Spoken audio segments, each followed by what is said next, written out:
Friends, મુદ્રિકાસ કુકમાં સ્વાગત છે તમારું। આજે હું તમારી સાથે શેર કરીશ બિલકુલ મેંદા કે રવાના ઉપયોગ વગર એકદમ નવી મેથી ખારીની રેસીપી।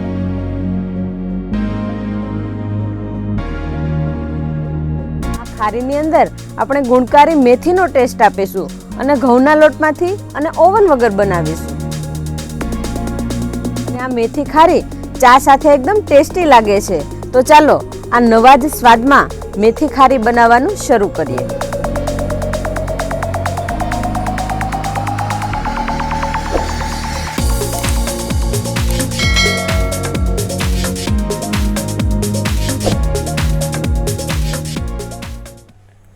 મેથી ખારી બનાવવા માટે સૌથી પહેલાં મેથીને રોસ્ટ કરી લઈશું।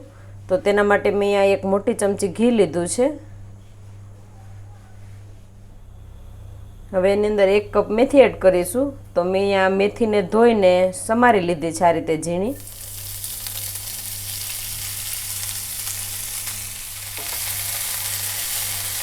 મેથીને ઘીમાં આ રીતે રોસ્ટ કરી લઈશું। મેથીને અહીંયા તેલમાં શેકવી હોય તો તમે તેલમાં પણ શેકી શકો। આપણે 4 થી 5 મિનિટ માટે શેકી લઈશું એટલે મેથીની અંદર જે પાણીનો ભાગ છે એ બળી જાય, એટલે ખારી છે એ લાંબા સમય સુધી સારી રહે। 5 મિનિટ જેવું થઈ ગયું છે અને મેથી પણ શેકાઈ ગઈ છે। ગેસની ફ્લેમ બંધ કરી અને ઠરવા દઈશું। તો મેથી ખારી બનાવવા માટેનો લોટ બાંધી લઈશું। તો તેના માટે મેં અહીંયા ઘઉંનો લોટ લીધો છે। આપણે જે રોટલી બનાવીએ છીએ એ લોટ છે। તો 2 કપ લોટ એડ કરીશું। તો લોટની અંદર મસાલા એડ કરીશું। મસાલામાં સ્વાદ પ્રમાણે મીઠું, 1 ચમચી હળદર, 1 ચમચી આખું જીરું। હવે મોણ માટે તેલ એડ કરીશું। તો અહીંયા 4 મોટી ચમચી તેલ એડ કરવાનું છે। મુઠ્ઠી પડતું મોણ લાગે એ પ્રમાણે તેલ એડ કરીશું અહીંયા।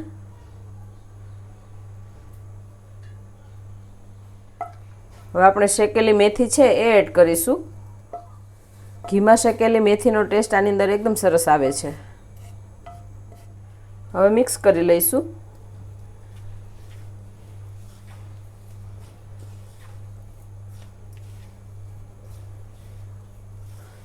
આ રીતે હાથેથી બધામાં મોણ લાગી જાય એ રીતે મિક્સ કરીશું।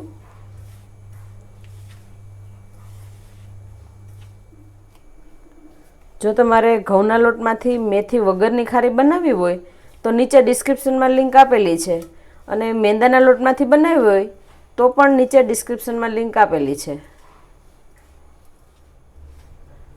લોટમાં મોણ લાગી ગયું છે મુઠ્ઠી પડતું। તો અહીંયા આપણું મોણ છે એ પરફેક્ટ છે। હવે લોટ બાંધી લઈશું। તો આપણે અહીંયા ઘઉંનો લોટ છે એટલે ઢીલો ન થઈ જાય એનું ખાસ ધ્યાન રાખીશું, એટલે થોડું થોડું પાણી નાખીને લોટ બાંધીશું। જો અહીંયા આપણો લોટ છે એ ઢીલો થઈ જશે તો ખારી બરાબર નહીં બને, એટલા માટે એ વાતનું તો ખાસ ધ્યાન રાખવાનું છે કે લોટ ઢીલો ન થાય। લોટ બંધાઈ ગયો છે। અહીંયા આપણે પરાઠા બનાવીએ એનાથી થોડો કડક લોટ બાંધવાનો છે। તો તેના માટે અહીંયા અડધા કપ પાણીની જરૂર પડી છે। તો આ રીતનો એકદમ સરસ લોટ બંધાઈ ગયો છે।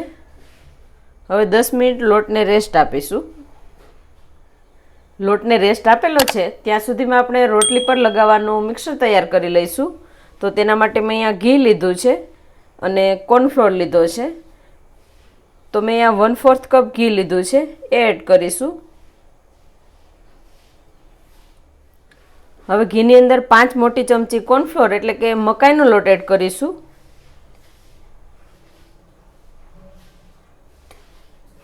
અહીંયા મિક્સર છે આપણે એકદમ થીક નથી કરવાનું, રોટલી પર લગાવી શકાય એવું બનાવવાનું છે, એટલે એ પ્રમાણે પણ કોર્નફ્લોર એડ કરી શકાય એની અંદર। આ કોર્નફ્લોર છે એ તમને કોઈ પણ સુપર સ્ટોરમાંથી મળી જશે, અને જો તમારે અહીંયા કોર્નફ્લોરની જગ્યાએ મેંદાનો ઉપયોગ કરવો હોય તો તમે કરી શકો। આ મિક્સર આપણે એટલા માટે બનાવીએ છીએ કે ખારીના એક એક પડ છે એ છૂટા પડી જાય, એટલા માટે આ મિક્સર લગાવવાનું હોય છે। તો હવે ઘી અને કોર્નફ્લોરને આ રીતે મિક્સ કરી લઈશું।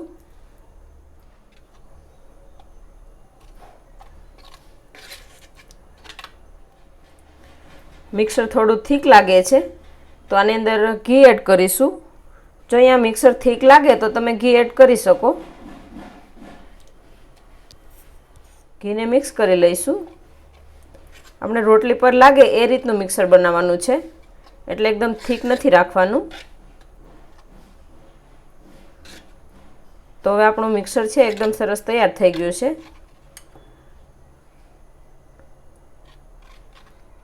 તો રોટલી પર લગાવવાનું મિક્સર આપણું તૈયાર થઈ ગયું છે આ રીતનું. અને આની અંદર મેં અહીંયા ઘીનો ઉપયોગ કર્યો છે. જો તમારે તેલનો ઉપયોગ કરવો હોય તો તમે કરી શકો. ઘીનો ઉપયોગ કરવાથી ખારીનો ટેસ્ટ સરસ આવે છે. લોટને 10 મિનિટ માટે રેસ્ટ આપેલો હતો, તો 10 મિનિટ જેવું થઈ ગયું છે. લોટને ફરીથી એકવાર મસળી લઈશું.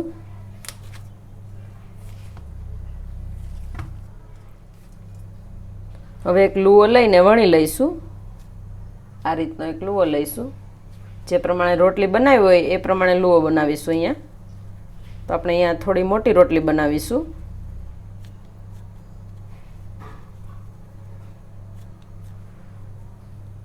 હવે વણી લઈશું.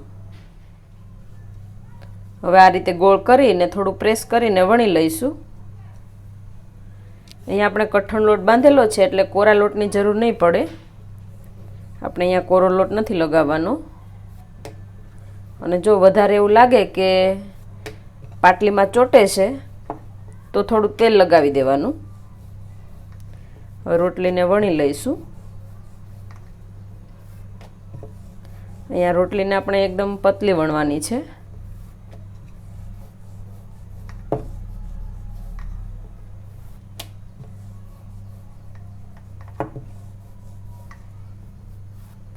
બધી બાજુથી એક સરખી વણાય એ રીતે વણી લઈશું.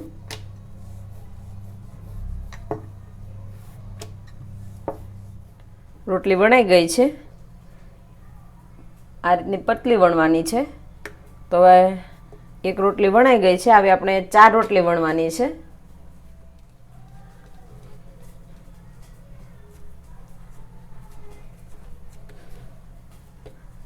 તો આવી રીતે ગોળ લુવો બનાવીને બીજી રોટલી પણ વણી લઈશું.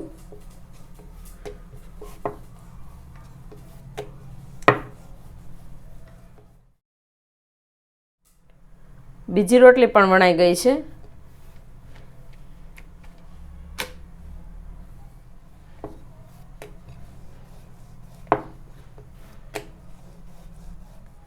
ચાર રોટલી વણાઈ ગઈ છે. હવે તૈયાર કરેલું મિક્સર લગાવીશું આના પર. એકદમ પતલું મિક્સર લગાવવાનું છે અહીંયા.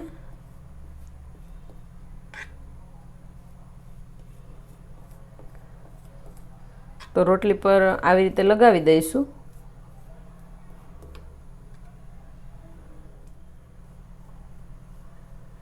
મિક્સરને આપણે અહીંયા વધારે નથી લગાવવાનું, માત્ર પડ છૂટા પડે એટલા માટે આ મિક્સર લગાવીએ છીએ આપણે. પણ જો વધારે મિક્સર લગાવાશે તો તળતી વખતે નીકળી જશે, એટલા માટે આપણે આ રીતે પતલું લગાવીશું. હવે આના પર બીજી રોટલી રાખી દઈશું.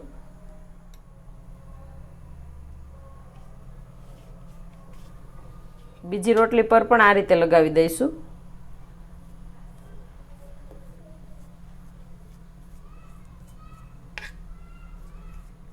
હવે આના પર ત્રીજી રોટલી રાખીશું.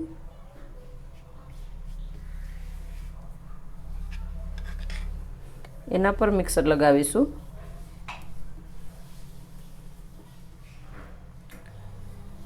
હવે આના પર ચોથી રોટલી લગાવી દઈશું. અહીંયા તમારે 3 રોટલીમાંથી ખારી બનાવવી હોય તો બનાવી શકો. હવે રોલ વાળી લઈશું. તો આ રીતે થોડું થોડું પ્રેસ કરતા જઈશું અને રોલ વાળી લઈશું.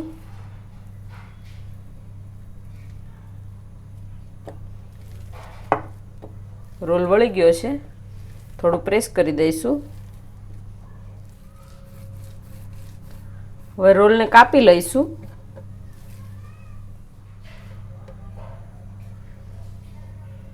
આગળનો થોડો ભાગ કાઢી લઈશું.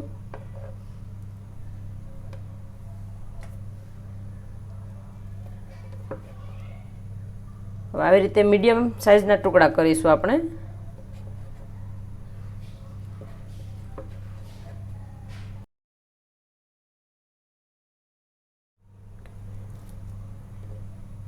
હવે આ ટુકડાને અલગ કરી લઈશું.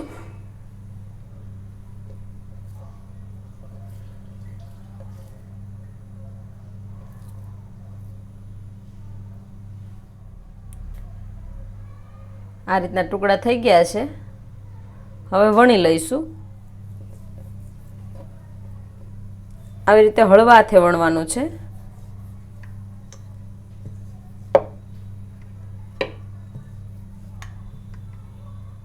હવે બંને બાજુથી કટિંગ કરી લઈશું. આ રીતે કટિંગ ન કરવું હોય તો તમે એમ પણ તળી શકો, અને આ રીતે કાપીને તળીએ તો પડ છે એકદમ છૂટા પડે બંને બાજુથી, એટલે આ રીતે કાપી લઈશું.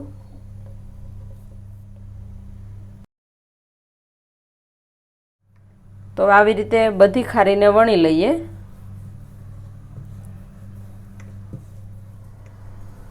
ખારી વણાઈ ગઈ છે. હવે તળી લઈશું. તેલ ગરમ થઈ ગયું છે. હવે તળી લઈશું.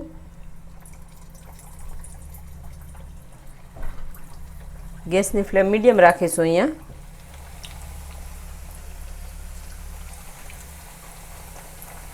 ખારી તળાઈને ઉપર આવી ગઈ છે.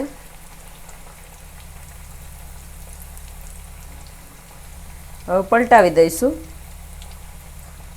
અને ગેસની ફ્લેમ મીડિયમ રાખીને તળાવા દઈશું. બરાબર ક્રિસ્પી થાય ત્યાં સુધી તળવાની છે.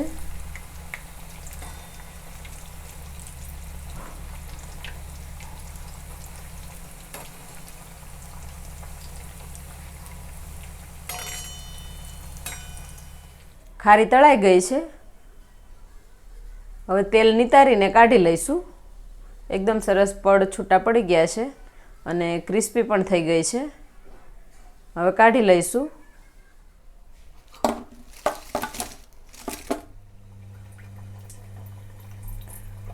હવે આવી રીતે બધી ખારીને તળી લઈશું.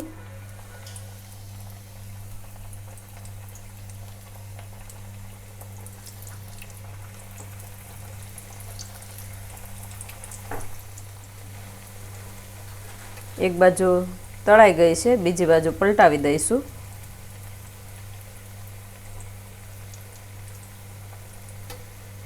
ખારી તળાઈ ગઈ છે. હવે સર્વ કરીશું.